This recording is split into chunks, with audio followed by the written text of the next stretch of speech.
Hello, everyone, and thank you for attending today's session on secondary market liquidity, when and how to sell. Before I make introductions and get into the presentation, I'd like to cover some brief housekeeping items. This session is being broadcast live. We suggest you enlarge your media player to full screen when viewing the presentation.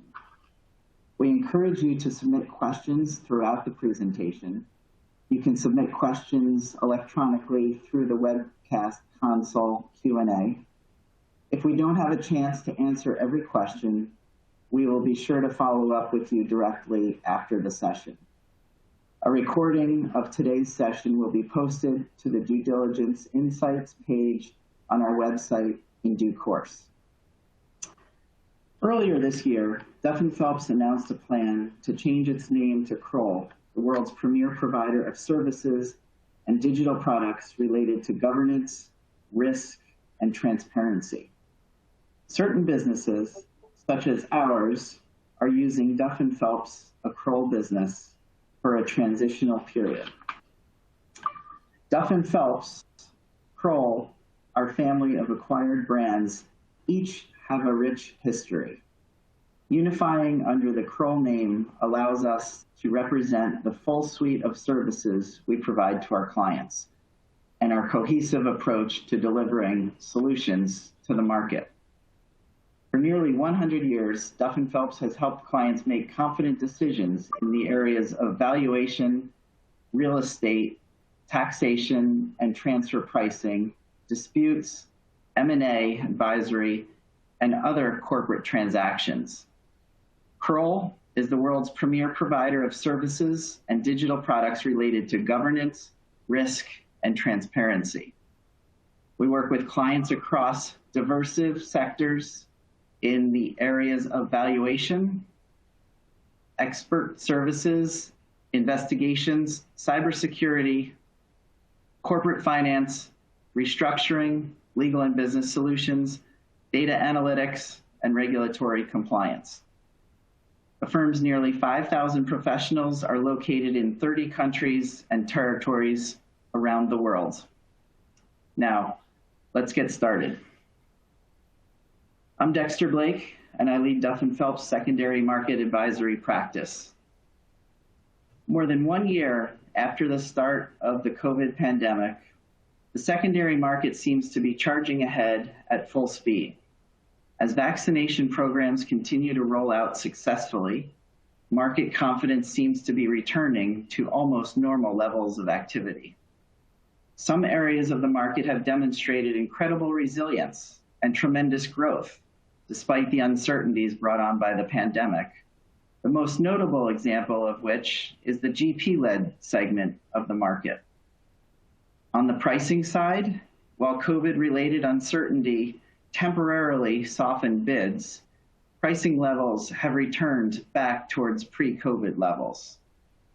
On the fundraising side, the secondary environment is as robust as ever, with multi-billion-dollar flagship funds consistently closing at or above hard caps, despite the limitations of virtual-only meetings.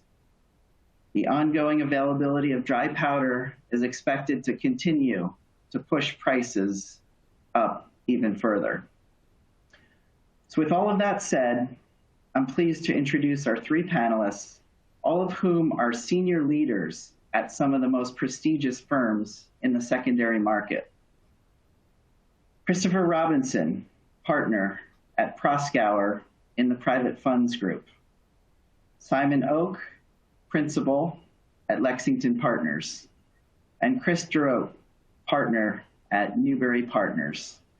Welcome, and thank you all for joining us today. Would each of you please start by introducing yourself and describing your firm's focus in the secondary market? Chris Robinson, we'll start with you. Excellent. Thank you so much, Dexter. And a pleasure to join such an esteemed group of panelists and presenters here. I'm glad to be part of this program. Again, Chris Robinson, I'm a partner over at Proskauer. My practice is primarily focused on secondary transactions, and that covers the gambit of both portfolio transactions, or what we tend to focus on in terms of LP-initiated processes. So I represent buyers, sellers, as well as intermediaries. I also focus a large part of my practice on what Dexter alluded to in terms of complex GP-led transactions, both representing buyers that are looking to invest capital into these transactions, as well as sponsors that are exploring these transactions in the secondary market. Our firm at Proskauer has close to 200 attorneys dedicated to the space. We tend to focus on all types of asset classes, whether it's real estate, growth equity, venture, private equity, infrastructure. We're agnostic as it relates to different strategies, and we tend to focus on both sides as well. We represent over 40 buy-side clients, so we get a chance to really see the market in and out. So thank you so much, Dexter. Great. Thank you, Chris. Simon. Sure. Good morning, everybody, and thank you, Dexter, for having us today. My name is Simon Oak. I'm a principal at Lexington Partners based in the New York office, and I joined Lexington in 2006. So I'm going on my 16th year with the firm. And briefly on Lexington, we were founded in 1994. We are today one of the largest independent managers of secondary capital. Since inception, we've closed just under 600 secondary transactions, purchasing just under 4,000 secondary interests in 1,500 different funds managed by over 800 general partners. And in terms of fundraising, we've raised over $45 billion of secondary capital since inception. And in terms of our focus and our approach in the market, I would say that we engage with global sellers to understand our goals for portfolio allocations. We recommend secondary solutions as an institutional counterparty. We acquire high-quality private equity and other alternative assets positioned for liquidity. And we invest capital in secondary transactions through the economic cycle. And in terms of transaction types, I'd say that we're active in purchasing limited partnership interests, direct deals, all the way to GP-led transactions, which, as Dexter alluded to, have seen a lot of growth in recent years, and something that we'll talk about today in the panel. And ultimately, our goal is to provide attractive risk-adjusted returns to our limited partners. Thank you. Great. Thanks, Simon. Chris Yarrow. Well, thanks to all. I'll add my thanks to all the attendees as well. My name is Chris Yarrow. I'm a partner at Newbury Partners. We established the firm in 2006, and with some prior experience in the secondary space, I've now spent close to 20 years of my career in the secondary market. Newbury Partners is a secondary specialist, much like Lexington, although we operate in what we think of as the smaller end of the secondaries market. So we've raised roughly $6 billion of investor capital over our time here at Newbury, and tend to invest in transactions, again, that are typically with smaller sellers in the secondaries market, and typically smaller transactions in the secondaries market. We do have a very global business, even though we're all based here in Stamford, Connecticut. About half of our investor capital comes from someplace overseas. Close to half of our transactions involve either assets or sellers that are overseas as well. So, as you'll hear over the course of the panel, the secondaries market, as it's grown through the years, has gotten quite global. We think of ourselves collectively across this panel as very global groups, even some of the folks that, like ourselves, tend to be at the smaller end of the size spectrum. But again, happy and look forward to engaging in this conversation, because I do think it's a very interesting time in the development of the secondaries market. Great. Thank you so much, Chris, Simon, and Chris Robertson. Chris Theroux, we'll start this next question with you. What do you view as the biggest challenges facing the secondary market today? And on the flip side, what do you view as the biggest opportunities? Well, it's a broad question, but maybe I'll take a cut at it, and I know there's plenty that our panelists will add as well. But I think part of it is that, we've seen the secondaries market from going back in the days when the group of us were here, were starting in the business. It's really grown dramatically on probably multiple dimensions. It's gotten much larger in size. So we're now talking about a business that in probably a more normalized year is in the orders of magnitude of $100 billion of transactions that are happening. But it's also developed on a sort of across the spectrum, if you will. So, what was originally a limited partnership interest business has now added sort of incremental elements, as Simon was alluding to in his comments, single assets, GP-led transactions, other bespoke types of transactions to create liquidity solutions for sellers. So I think, as we as buyers and as people are looking at their portfolios as sellers, I think the range of options has grown dramatically over the past, call it 10 years, and certainly over the 15 years that we've been here in Newbury. And for sellers, I think, understanding what your GPs are doing and how they're accessing liquidity, perhaps in some GP-led contexts, how you as a limited partner may be interested in pursuing liquidity for your own limited partnership positions. There's quite a bit of alternatives. And so sorting through all of that and getting to the right sort of solution that would work for a buyer or a seller, et cetera, is probably a little bit more challenging than it used to be, where you just take limited partnership interests to the market and see how it went. So there's quite a bit going on, which on the flip side is really the opportunity for us as buyers and sellers. There are more options, and understanding the market and where different groups fit in and how to access liquidity has now become more complicated. But again, I think it creates greater opportunities for people managing their portfolios to access liquidity, not just through the traditional, wait for your private equity limited partnership to sell things and return cash to you. There's a lot more ways to access liquidity than have ever been available before. Great, thank you, Chris.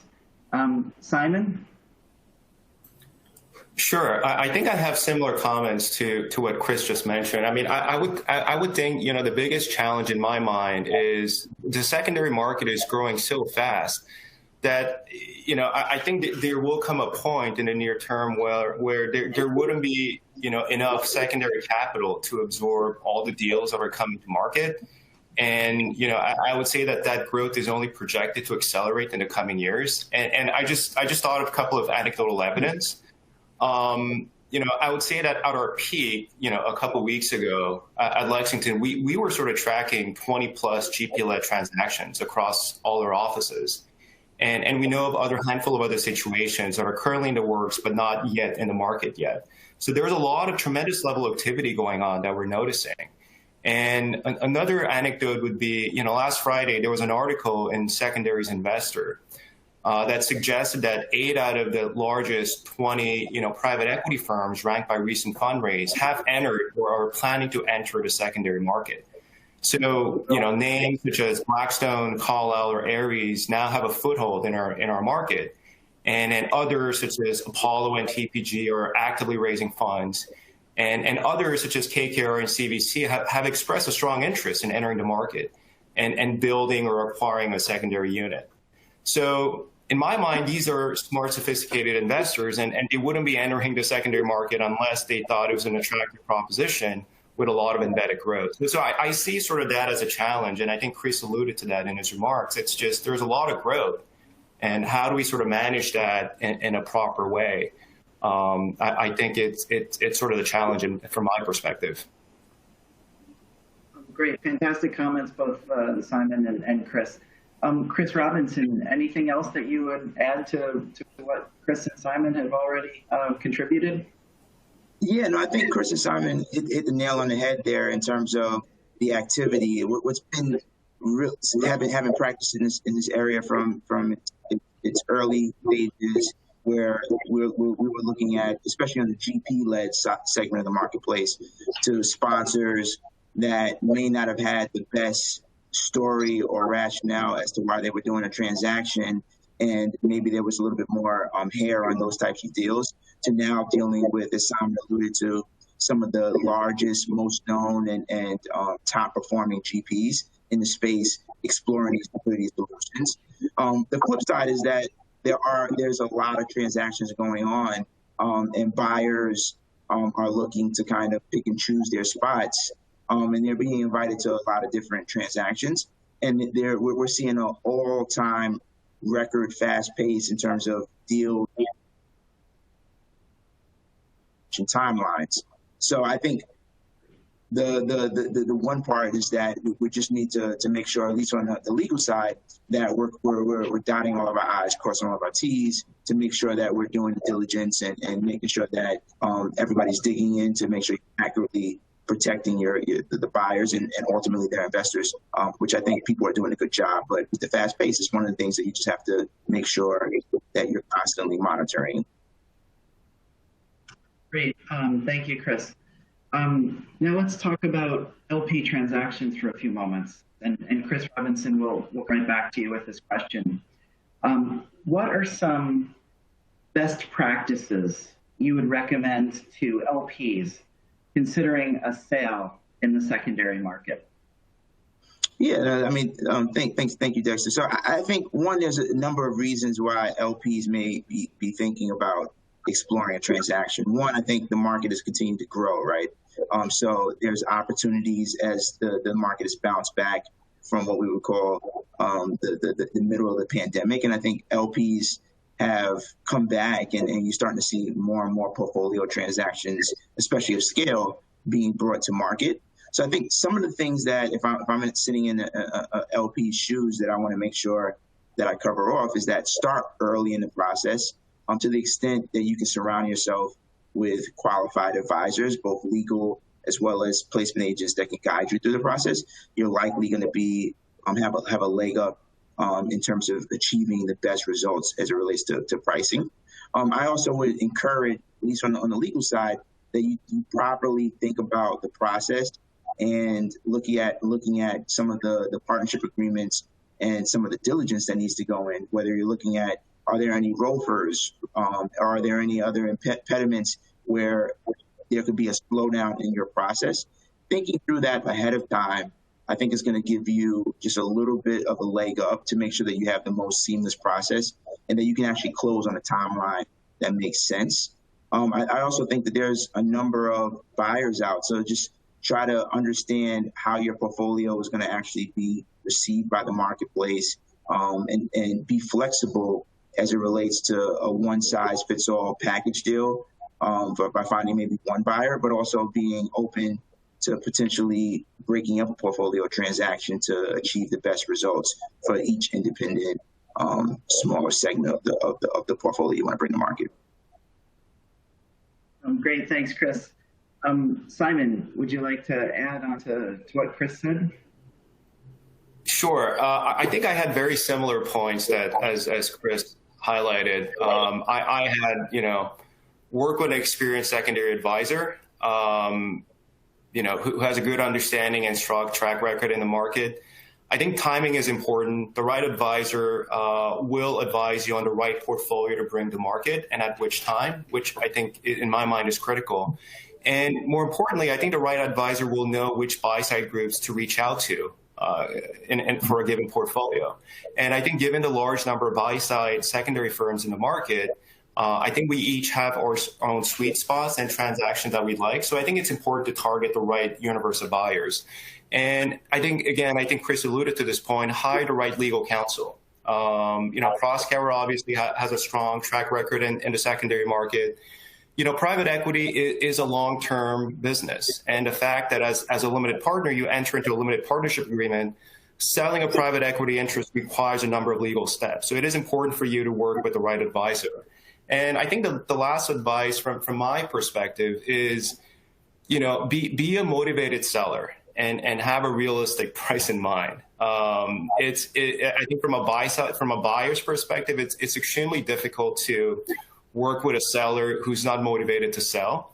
And typically those transactions, don't happen.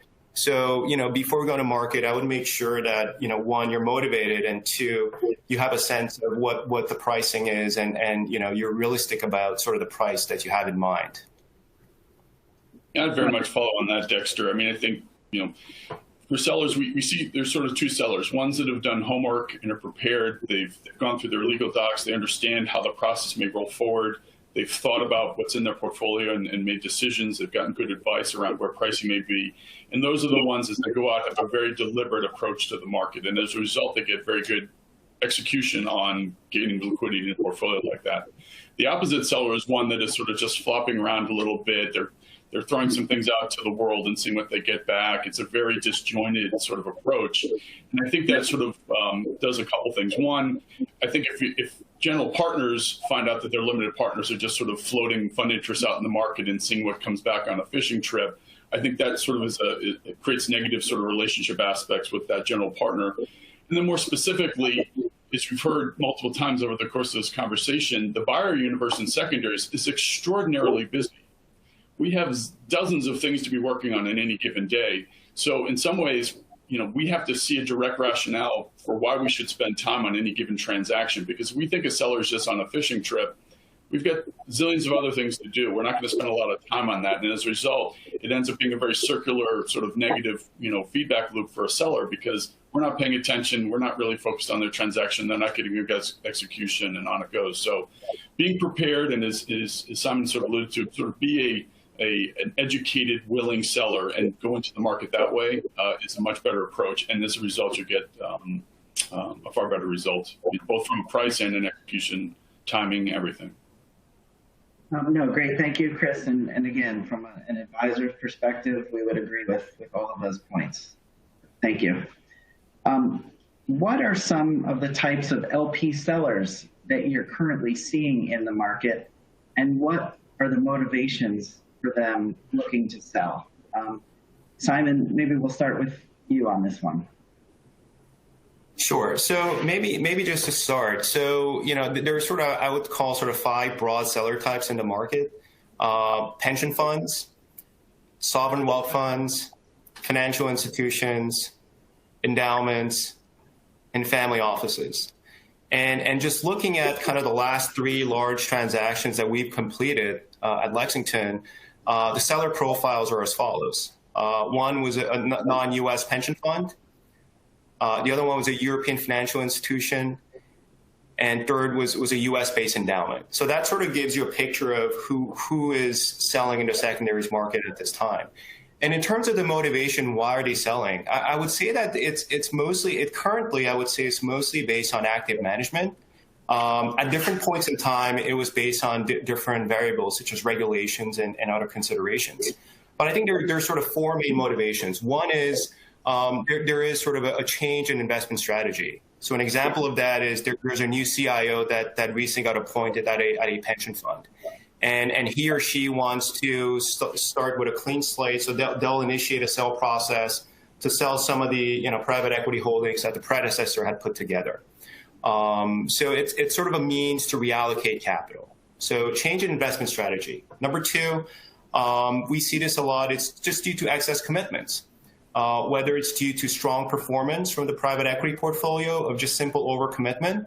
Investors might just be overcommitted to private equity at any given point in time, and they can consider selling portions of their portfolios in order to stay within their investment allocation. Third reason, I would say it's sort of large number of sponsor relationships, and people sometimes underestimate, but the time and effort required to monitor a large portfolio of private equity funds can limit an investment staff's ability to pursue new opportunities. So a sale of non-core private equity funds allows an institution to focus on a smaller number of long-term sponsor relationships. And we've seen sales driven by this motivation. And I think lastly, it's just lower distribution activity. And as distribution slows from their private equity portfolio, investors might look to the secondary market for liquidity. And based on our experience, as distribution slows, secondary sales typically increase. So those would be sort of the key top 4 motivations from my perspective. Great. Thank you, Simon.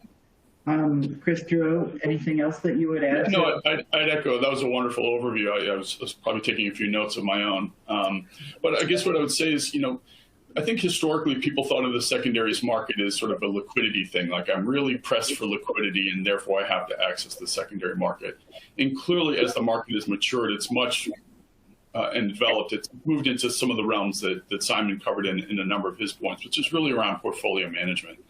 We see so many limited partners that their portfolios are rather linear. They just travel through time and they add things and add things and add things and add things. And if you just think of your own closet or your own wardrobe or your garage or something, if you just kept on adding things, eventually you're going to walk in there one day and say, wow, how did I get all this? And at the margin, you're going to say, I should really get rid of some of this stuff. And it's not a liquidity-driven thing. It's really just a reallocation and a repositioning thing. And that's particularly the case as we've seen, the system essentially go through, the crisis and the pandemic that we've just seen. One of the analogies we use to discuss the market environment with our limited partners is, think of a giant storm going through. During the middle of the storm, there might be some folks that need some emergency services that are really pressed for liquidity, and the secondary market responds on an emergency basis for that sort of stuff. But once the storm passes, there's still a lot of cleanup to be done. There's tree branches down and the roofs needs repair and there's things like that. And I think, from a limited partner side, I think there's a lot of limited partners that are now going out that the storms pass and looking around and saying, wow, I got a lot of cleanup to do. And the secondary market is a great place for that to happen. And in part because distribution slowed down, as Simon was alluding to, that natural cash flow cycle in a lot of people's portfolios was interrupted in some ways. And again, I think the secondary market will step in to be a large fix for a lot of those LPs. Great, thank you, Chris. Again, we agree with all of those points. Chris Robinson, the clients that you're working with on those transactions, anything else you would add, seller types or motivations that you're seeing? Yeah, no, I mean, look, I think Simon and Chris really covered, great overview there in terms of what we're kind of seeing. The only thing I would add here is that we are starting to see, as pricing kind of returns to either normal or an active market where you have multiple buyers that are looking to deploy capital, we have seen a little bit of an uptick in terms of the appetite, which makes it a good time for sellers to be in the marketplace exploring these types of transactions. So I do think there's a motivation as it relates to taking advantage of a good time to be a seller as it relates to pricing. So that's one thing. And I would allude or agree with the sentiments that there's a number of different motivations, whether it's rebalancing a portfolio.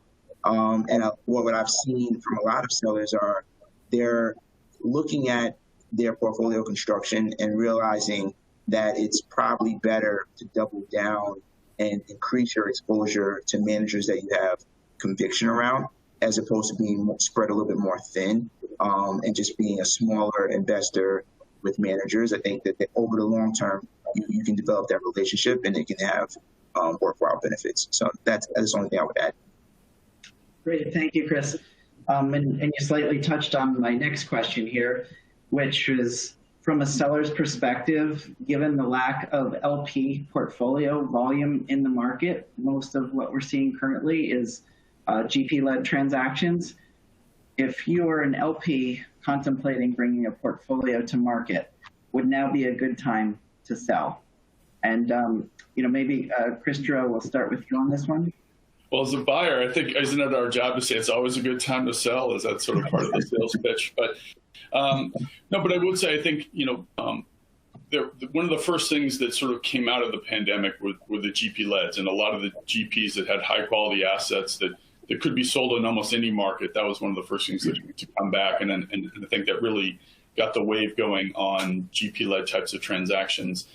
And as a result, the limited partner stuff seems to have sort of faded to the sidelines. But what we've seen now is that valuations sort of across people's portfolios have begun to calm down. The V shape is largely sort of worked through people's portfolios.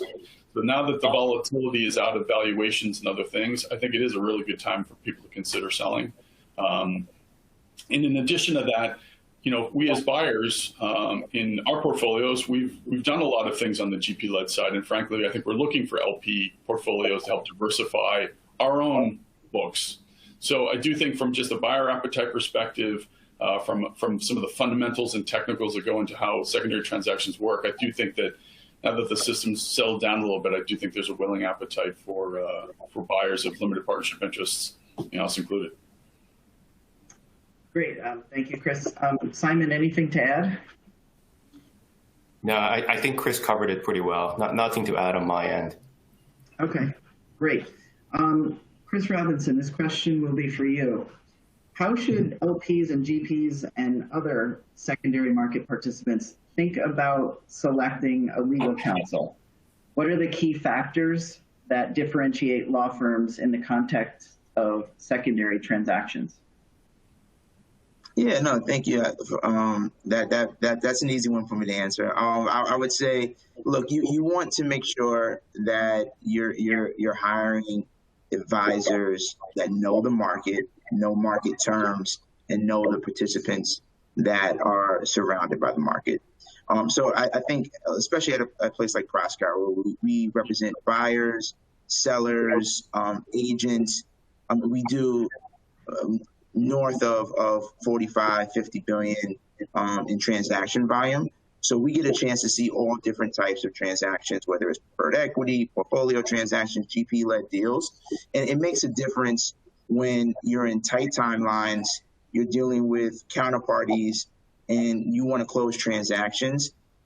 Making sure that you have counsel that know the key hot button items, and focusing in on the key issues that are actually going to move items in terms of the economics and commercial issues that our buyers and sellers actually care about, versus needlessly just fighting over things that aren't going to necessarily move the needle, or treating these types of secondary transactions, even worse, as more of your typical M&A process, and getting maybe into the weeds a little bit more for a transaction, which is just a different carrying. Somebody that's been through that process, has seen kind of the lays of how a transaction plays out, and can give you that advice, not only just on what the documents should say from the four corners of in terms of the legalese, but also how this will actually play out as you enter into a transaction. What are some of the motivations? And if we're advising a seller, understanding the marketplace as it relates to different buyers, because different buyers are going to behave differently. They have different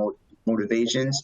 And they also, with new entrants, they have different capital sources as well. So like making sure that you're giving that level of counsel, advice, and assurance to your clients, I think is really important. So you should definitely look for somebody that's very experienced and has done these transactions before. I think you'll be well suited. That's great, Chris. Thank you. Now let's move on to GP transactions for a moment. GP-leds have seen tremendous growth in terms of both deal count, dollar volume, share of overall secondaries volume versus traditional LP portfolios. Chris Robinson, maybe if we just stay for you for a moment, would you like to explain what a GP-led transaction is and why they've quickly become about 50% of secondary market volume? Yeah, definitely. So I'll start by saying a GP-led transaction is exactly how it sounds. This is a process that is initiated by a sponsor to achieve liquidity for their current limited partners. Historically, these types of transactions, they take different types of structures, but I think the most common structure is that a sponsor will explore a secondary transaction where they're taking one or multiple portfolio companies and selling that portfolio company to an affiliate also managed and run by that particular sponsor. So it's an affiliated transaction. And this is a great way to hold on to prized assets that they're not necessarily ready to sell to third party asset managers on in the market, and they do that for a number of different reasons. One, they could be at the end of their term as it relates to where those vehicles are currently held, and they may not want to with a sponsor or a counterparty that's aware of that. You don't want to necessarily be in a situation where you're doing a fire sale. So by giving yourself an opportunity to sell to yourself and hold on to these assets, you can look at those assets as they appreciate, and there's a conviction around getting that narrative right with LPs and understanding the upside there. The other piece of this is that the marketplace has really just grown as it relates to GP-led transactions. I think because people, especially with the pandemic, they're looking at their portfolio companies, and it's been more. We've seen a rise of single asset deals where maybe the entire portfolio is affected by the pandemic. There's a high performing assets that make a lot of sense to take out of the pooled concept of a normal commingled fund and put it into a new SPV that's managed, and you can actually see a lot of interest around that particular portfolio company. Great. Thanks so much for those thoughts, Chris. Maybe Simon and Christopher will turn to you from a buyer's perspective with this next question. Do you expect this growth will continue? And if so, what do you think will drive this growth going forward? So maybe Simon, we'll start with you. Sure. Yeah, so I think from my perspective, we do expect this growth to continue. So if we think traditionally, private equity or general private equity managers historically had two main exit alternatives. One was through the M&A market, where you sold your company to a strategic or financial buyer. Two, through the IPO market, where you sold your company to the public through initial public offering. Now there is sort of this third option, which Chris just referenced, which is a continuation fund, where it is not only a realization event for the legacy fund, but you do get to keep control of the company, extend duration, sometimes even add some follow-on capital to keep growing the company, sort of under a new timeline with like-minded investors. So it's just to begin, it's a third option. And why do I think this will continue? I think there's a couple of reasons in my mind. One is, look, private equity right now is probably at its most competitive, and it's not easy to find high quality assets. And if you have one through the continuation fund structure, you're no longer constrained by the traditional 10-year fund life. So if you have something, there's a natural bias to hold on to it. And I think secondly, there is sort of an element of what I would call positive bias, or there is a bias of recent single asset transactions to be, GPs, generally high quality or trophy assets. There was a time when, what I would call restructuring 1.0, when these transactions started, it was a completely different story. These transactions were generally for, lower quality and underperforming assets, but now it's a completely different story. So it is a good starting point. And from a secondary buyer perspective, all else being equal, you're exploring high quality assets in these continuation fund transactions.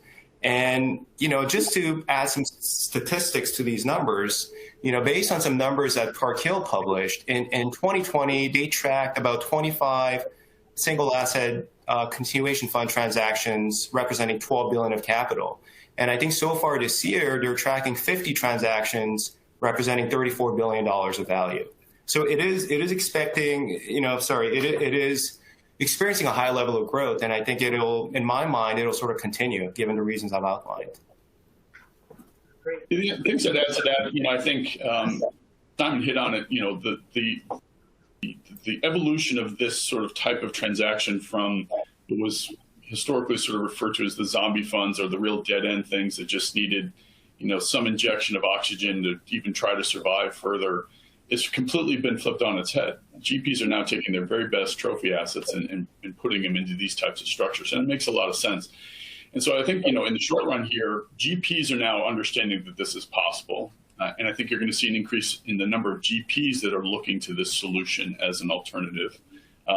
And I think the LP community is also getting sort of more attuned to these types of transactions. And I do think that will help sort of further develop the space, in the sense that, Lexington and others in the market as secondary investors have been sort of some of the early participants in this activity. But I think what you're going to begin to see is limited partners and other people begin to weigh in more heavily in this space as well. So I do think that the availability of capital for these types of transactions might be, in the short run here, a little bit constrained, because frankly, we can't raise funds fast enough to keep up with the pace. But at the margin, we're beginning to see other participants in the private equity ecosystem begin to sort of wade into the space. We're seeing more limited partners reinvest in these types of transactions rather than necessarily pull liquidity out of them. So I do think as a category, we're going to see this this group of transactions continue to grow, because both the selling appetite and the buying appetite are both increasing at the same time. And I think they will meet at much higher volumes. Great. Thank you, Chris. Chris Robinson, this next question will be you from more of a legal perspective. How important is an independent third-party valuation in mitigating conflicts of interest in GP-led transactions? Most of the transactions you've worked on recently include a third-party valuation. And also, a follow-up would be, how often do you see fairness opinions used in these types of transactions? Yeah, it's a great question. I think, look, at the end of the day, these transactions, as we started out with, are riddled with conflicts, and there's a number of ways that I think the market deems or has looked to in terms of best practices to mitigate that conflict. I think one is running kind of a formal M&A process so that you can achieve or understand kind of what are the options as it relates to achieving the best value. One is, the second would be kind of running a more fulsome process as it relates to an auction where you have a number of different secondary buyers, and that's how you achieve the best price in a bilateral kind of negotiation.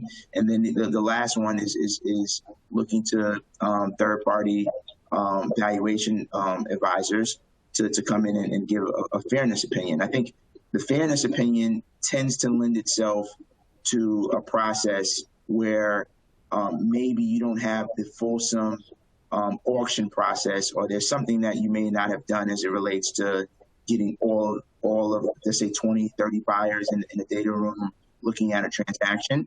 And you would like to kind of stand behind an expert in the industry that's going to put some conviction around the pricing, given the fact that the GP is on both sides.